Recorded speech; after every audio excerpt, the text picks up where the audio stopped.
ایک ظالم تاجر تھا جو غریبوں سے زبردستی ان کا ایندھن سستے داموں خرید لیتا اور پھر امیروں کو مہنگے داموں بیچ کر خوب منافع کماتا۔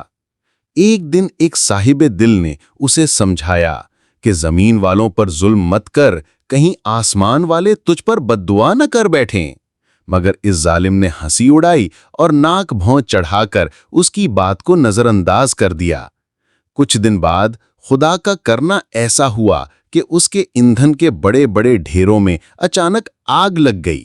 آگ اتنی تیز تھی کہ اس کا مکان، جائیداد اور سارا مال و سامان جل کر راکھ ہو گیا۔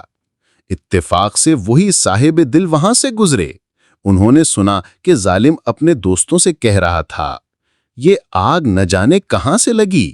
صاحب دل نے آہ بھر کر کہا کہ یہ آگ غریبوں کے دل کے دھوئیں سے اٹھی ہے۔